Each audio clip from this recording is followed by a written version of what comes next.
Hello, I'm Jason, and this is my guide to sharpening and noise reduction in Lightroom and Adobe Camera Raw for Adobe Photoshop and the rest of the Adobe application suites.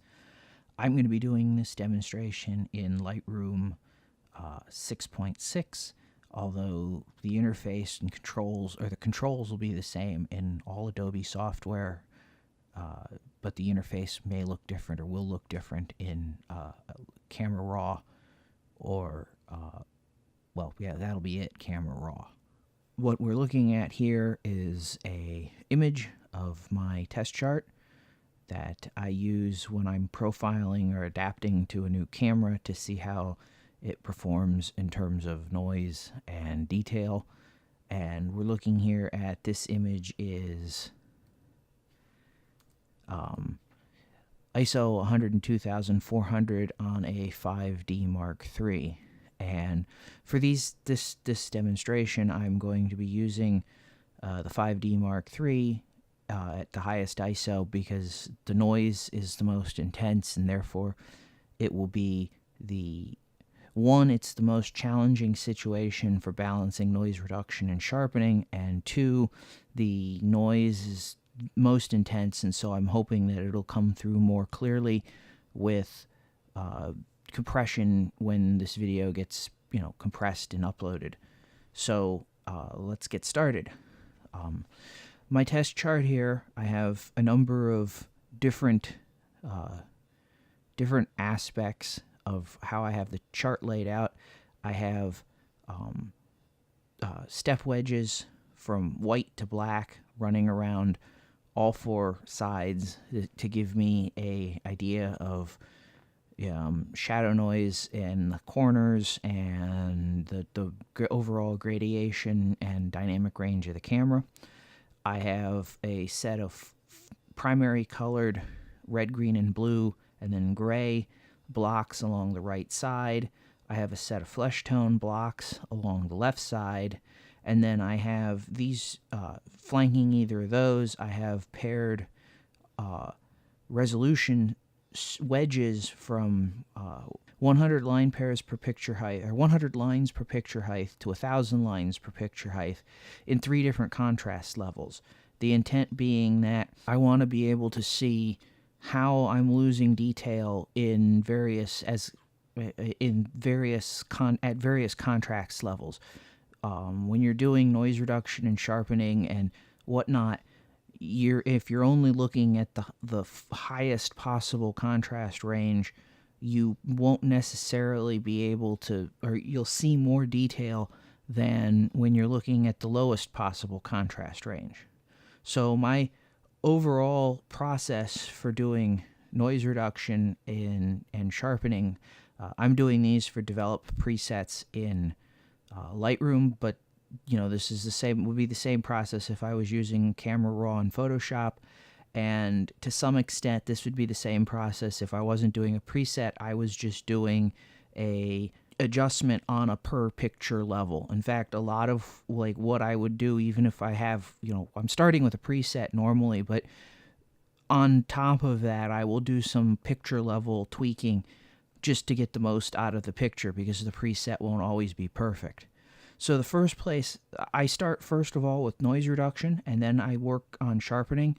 And I do this because sharpening will sharpen noise if you haven't already kind of taken care of the noise. And then my strategy here is first to start with color noise reduction. And the reason I start with color noise reduction is that the color noise is the least tightly coupled to any of the other noise or sharpening, to either luminoise or sharpening. There is a level where you might see more color noise if you've taken care of luminoise, because you're no longer being overwhelmed by the luminoise, and so you see a finer noise issue with the color noise. But luminoise and sharpening have a very tight correlation in that they sort of work opposed to each other, and so that's the last thing that I want to do. So we're going to just jump into dealing with color noise. So the problem with color noise is twofold. First of all, you have just way out of like spec color pixels. Like in this gray block that's in the center of the screen now, there shouldn't be any colors other than gray. And the unfortunate, with this, because this is at high ISO, the color noise is going to be real obvious and it's going to be there. At lower ISOs, it's going to be less obvious and therefore you'll have less color noise reduction.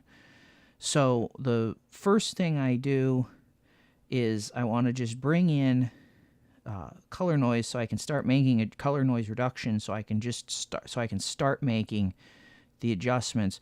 And the first thing that I want to do is I want to start running the color noise amount, the top slider here, color, up.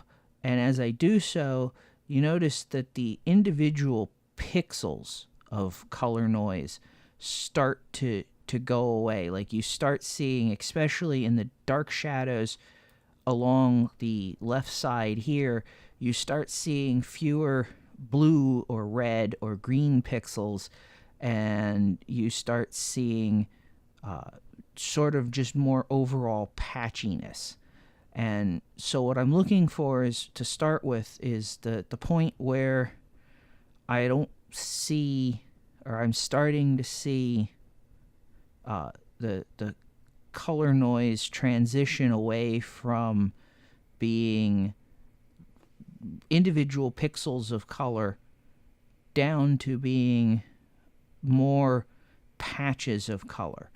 And that this is an iterative process, so it's not like you can just go, oh, boom, done, and next move on. So that now I've kind of gotten rid of some of the individual pixel extremes, but you can still see there's patchiness. Like in this gray block here, there's like green patches and like bluish patches, and it's not just uniform gray.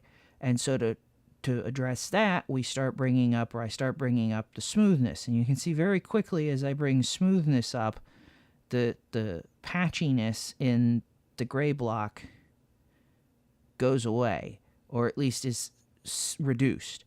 And for the most part, this isn't, too horrible, but there is still sort of a patchiness, and you can still see there's blue in the black over here. So I would then jump back to working up the color slider a little, and then working up the smoothness a little more to see if I can't get, things a little bit better. Now, the smoothness will create bleed over all of the color noise will create bleed over across a color boundary. So if you look here at the boundary between this blue block and the gray block, as I increase or decrease the smoothness, you can see that there's now more blue in the gray here where it's bled over from the blue block. So when you're adjusting the smoothness, not enough smoothness, and you get the greenish modeling, or it might be a different color for your camera, and too much smoothness, you get this blue bleed over, which means that you're losing color fidelity in fine details. Like you'll have color. I mean, obviously at this high ISO, there's already going to be a limit to how little color fidelity you can have, or how much color fidelity you'll have. But at lower ISOs, this is smearing, like, color potentially across an edge where the color shouldn't be smeared, so to speak. And then the last thing that I'll play with is the detail slider, looking for,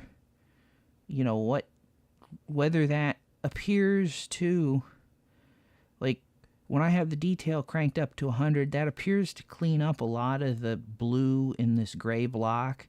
And then I'll look in other blocks here, like, see if I'm still getting, if I see some noticeable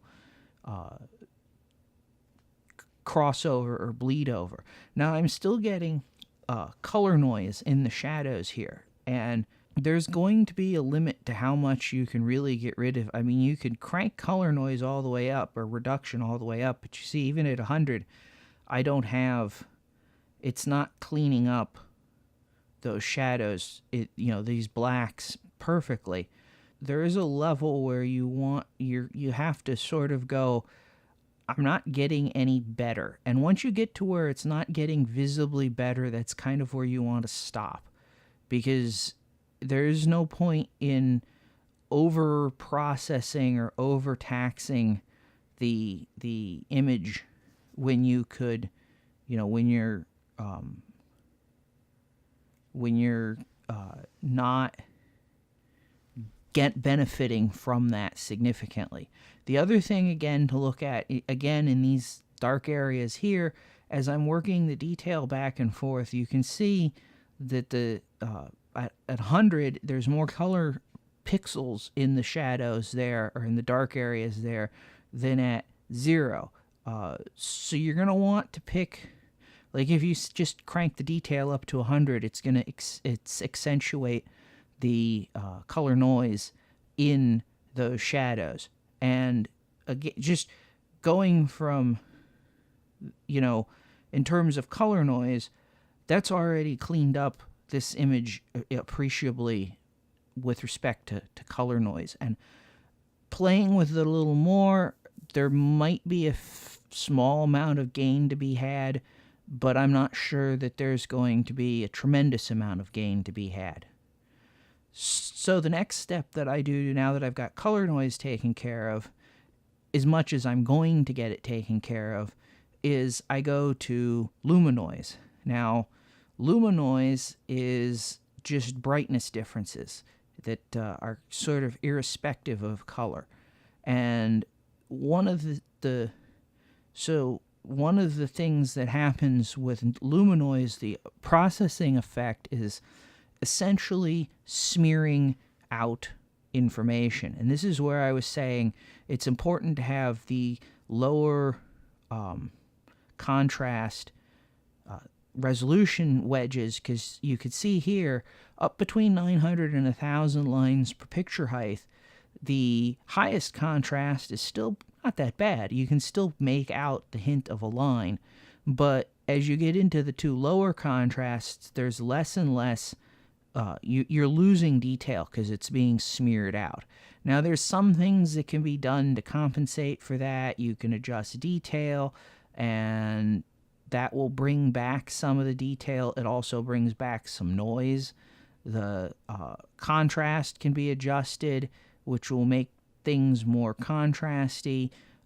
But overall, again, my thought process is to try and not over process things. So I will start working up with the detail and contrast set to 0. I will start working up the noise reduction slider. Basically, I'm looking at the resolution bars, especially this low contrast one, to see if I'm starting to get to a point where I'm smearing out the detail. So like here at 80, I would say I probably went a little far. That at 70, I can still make out some detail. I don't see anything especially smeared out. So that's, I would say, like, this would be about where I would stop with just doing with the luminance reduction. Next step would be to bring up detail. And again, I'm looking for what this does overall to the image. Now, you can see with detail at 100, it's very accentuated, but basically the noise, especially if I go back to this gray block, the noise here is very kind of garish. Whereas if I go to 0, the noise here is less intense. And my personal preference is that I would rather have noise in the image that's less intense or less in your face than have, noise that's overly intense or overly in your face. At the same time, the detail brings out some better clarity in the fine resolution lines.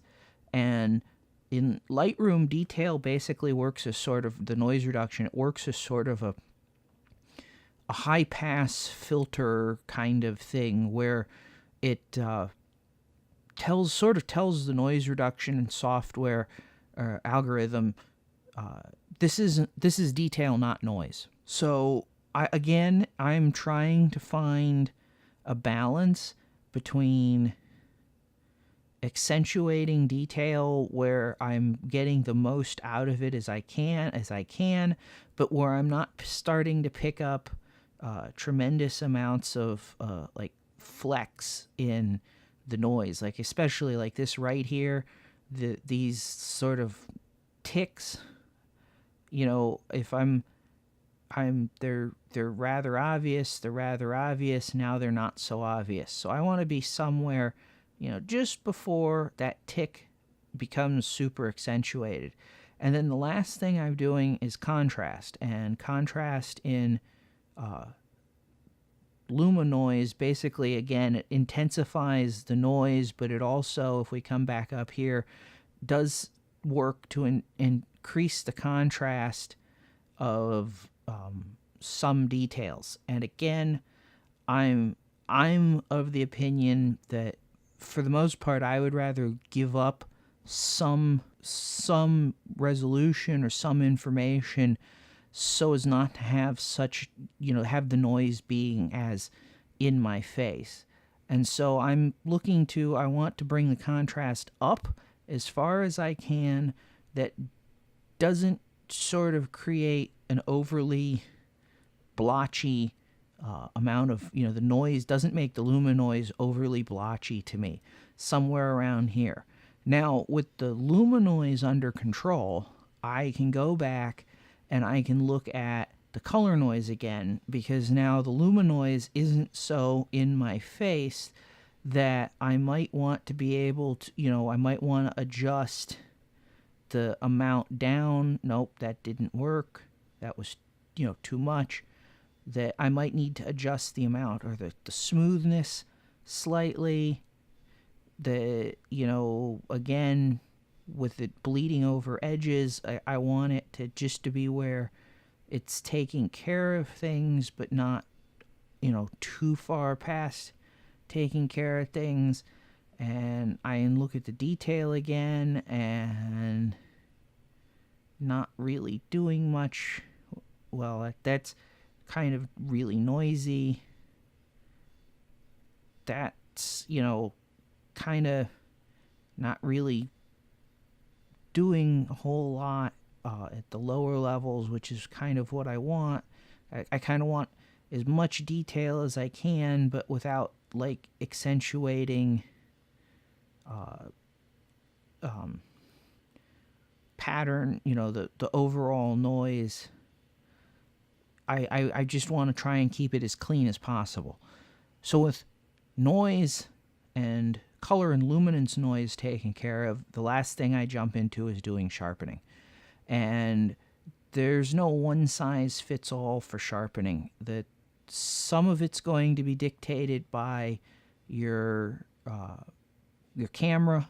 Some of it's going to be dictated by your lens. Some of it's going to be dictated by your aperture setting. Some of it's going to be dictated by your personal preferences. And it's really hard to give a good use these settings because it's always going to be different. It's going to be different at different ISOs. At lower ISOs where you don't have noise, you're going to be able to get away with more use more sharpening. I shouldn't say get away with more sharpening, but you'll be able to use more sharpening because it won't be sharpening the noise.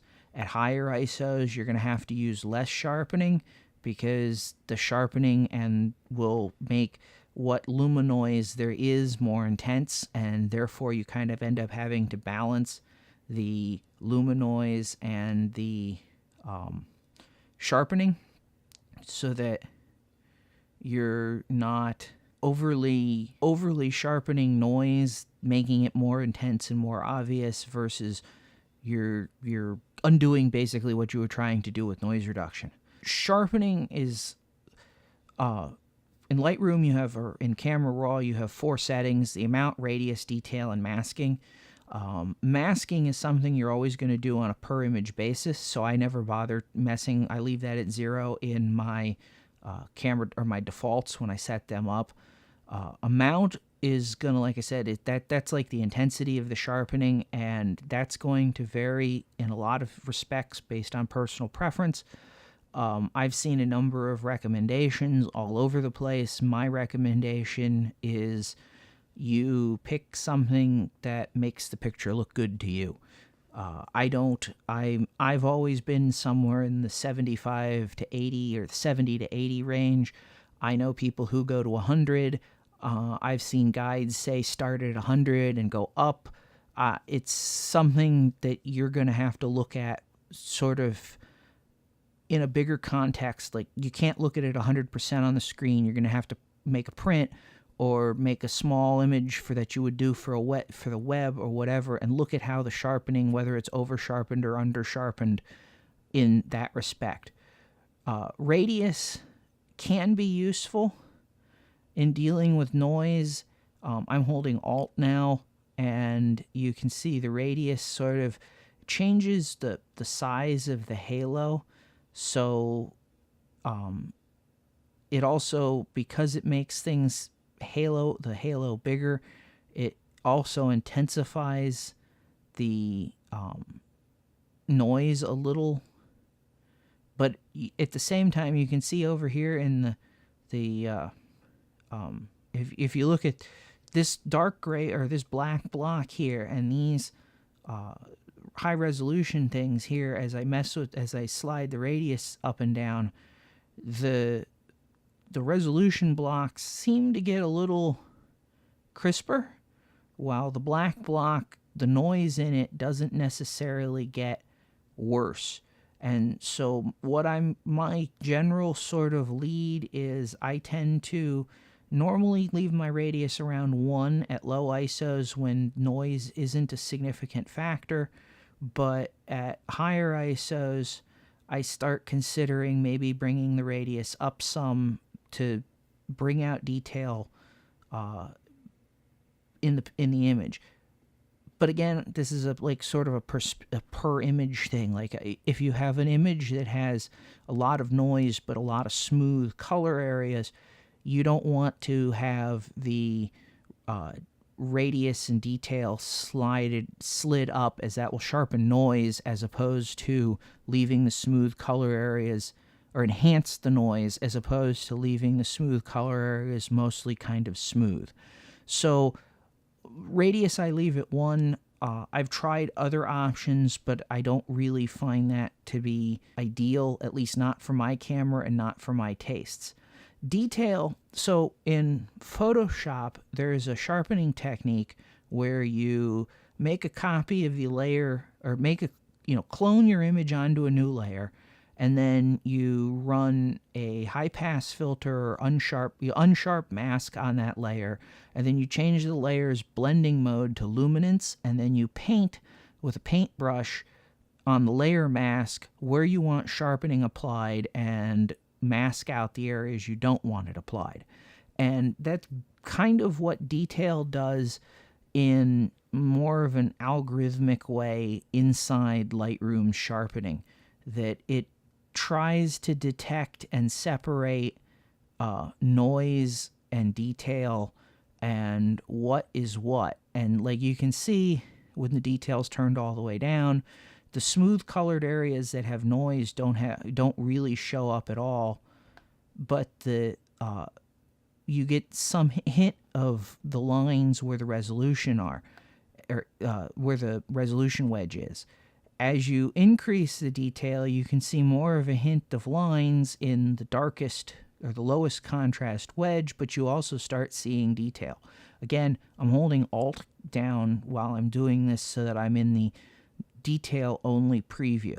My sort of objective here is to find a level or value where I'm not doing too much with the noise, but I'm bringing the I guess the way to put it is my goal with detail is to have the detail slider as high as I can get it without having the noise showing up appreciably as detail, in this as a lighter pixel. Like that would be, up at 100 obviously, but there's way too much detail being selected and sharpened in this image compared to, down here at say 30 or 35 or something like that. On the same token, it may be necessary to have a small amount of noise sharpened or selected as detail for any given image. And then the final thing is masking, and masking is a lot like what I was saying with the selection of where you're doing it, where you're painting, in Photoshop, where you have the layer that's a luminance blending mode that you're masking in the areas you want to sharpen, not. Although this is algorithmic, it's not specific to, it's not something you do manually.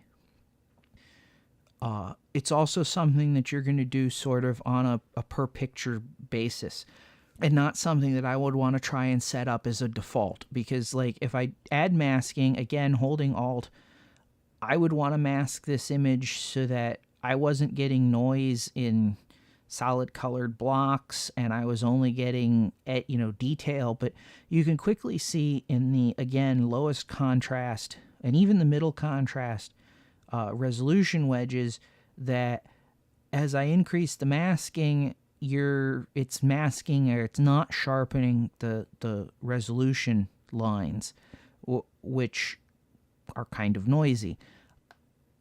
If you have a picture that has a lot of resolution, fine resolution, or a picture of something with a lot of fine resolution, like a bird's feathers or a lion's fur, then you're going to want to apply different masking than if you had a picture of something that was abstract and smooth in terms of color, like water droplets on a glass window or something, condensation on a window. So the final thing to do or to look at is down here under camera calibration, and this is especially useful at the highest ISOs that you'll be from your camera. Not so much useful at the lowest ISOs where noise is well controlled, but it's the shadows tint option. And this works because this is something that's necessary to look at, because in a digital camera, the 3 color filters, the red, green, and blue color filters, in addition to filtering out light of a different color, they also have different amounts of transparency. And typically the red and blue filters let less light through than the green filter does. And so if you had, 1,000 photons a second of red light, 1,000 photons a second of blue light, and 1,000 photons a second of green light, and if the filters were perfect, so each filter then would select that down to the 1,000 photons a second of the color light that they were. In reality, the green one might let 800 photons a second through, the red one might let 600 photons a second through, and the blue one might let, 400 photons a second through. And the rest would just be absorbed basically as heat in the filter. As a result of this, for the camera to have the color, like the white object, because obviously we had equal amounts of red, green, and blue, so the thing that we were taking a picture of in this example should have been white or gray, depending on the exposure. The camera has to amplify each of those colors by a different amount so that they all are 1,000 or they all are 800. And the result of that is that typically red and blue will have more noise at extremely high ISOs than green will. And the side effect of that is that the shadows, which is where you have the least amount of signal, will have a color cast because you're getting more noise in the red or more and blue, but you're not getting as much noise in the green, and so that shifts the color towards magenta as opposed to towards green. And so typically at the very highest ISOs, I only have to do this at ISO 102,500 on my 5D, you will need to dial in some shadow tint correction. And if I take out the shadow tint correction and go back down here, you can see that this black and dark gray has gone magenta. And if I put this back to what I had dialed it into, which was 25, minus 25, you can see now it's much more neutral. The amount, the actual amount you're going to set is going to vary. It's something that's the best way I've found to do it is to work the slide back and forth in the direction. So like if it's very clearly, like if we started here at 0, it's very clearly magenta on my monitor, and it should be magenta on your screen. If it's calibrated, and assuming that the color doesn't get completely trashed in the compression or the recompression process. And if I go all the way to minus 100, it's very clearly kind of greenish, but not sort of nearly as greenish as it was magenta. And so the way I find to do this is you want to rock back and forth across the edge where you're going into magenta, you're going to green, you're going to magenta, you're going to green, you're going to magenta, you're going to green, and you're looking for the point where it's not so magenta, but it's not like you're not getting green either. And some of this is going to have to do with your vision, just straight out. Like, you know, if you're really sensitive at color or seeing color, which most women are, most men have not quite so good color vision, you're looking for the point where you're not picking up a cast. You're going to want to look in the shadows because it's mostly in the shadows, and you're looking for the point, or that this only affects the shadows, and you're looking for the point where your magenta goes away as much as you can get it. One other thing, a lot of cameras have sort of different, like they'll have a hot spot in terms of where their color, their shadow color is. And I know, for instance, like here we go at 20, this looks pretty well corrected to me. I think it might be better, but if I come down to this corner, I'm getting a lot of magenta. On my camera, this lower right corner is where it tends to have the most magenta color cast. And this side, the whole right side, kind of follows that lead. So whatever if you decide that you're going to have to, or that you need to adjust the shadow color cast, I recommend looking at different corners of the image to find where you are getting sort of the best balance. Because this is at extremely high ISOs. What you may find is that if you adjust one corner of the image to get rid of all the magentas, or all the magenta in the shadows, that the other corners of the image might be green. And that's one of the reasons why with this test target, I tried to make sure that I had black patches in or very near all of the corners so that I could make an assessment of the quality of the color cast, the shadow noise, or the shadow tint reduction or adjustments in each of the corners. So with that said, basically that's my process for going through and doing noise reduction to set up camera defaults. And now I will do this at every ISO that my camera supports, at least all the third stop ISOs, because I don't use half stop ISOs. And when I do this, when I first get the camera, set up the test target, make the series of images, do the adjustments, and then I pretty much never have to deal with it again. So this takes maybe, it took longer than it normally would for me to do the adjustments, because I'm talking through my thought process, but it takes me maybe 5 minutes or so to tune each image, and then overall, maybe an hour or two in total to kind of get everything that I'm working on, all of my test images for that camera to what I consider to be a good baseline level, and then I pretty much never have to do this again. That unless I see something down the road, or I learn something, radically changes my view on what I was doing or how I was doing things. But spending about 2 hours basically when I first get the camera to get the setup saves me a tremendous amount of time every time I'm working on pictures to mess with individual, getting individual settings tuned. And kind of on top of that, it gives me a starting point that's already pretty good. I mean, in a lot of cases, I can just take a picture my preset is applied by default on import, and I can just take the picture and make a print from it or something like that. I don't necessarily have to tune every single part of the picture. So I hope that was helpful. And with that, until next time.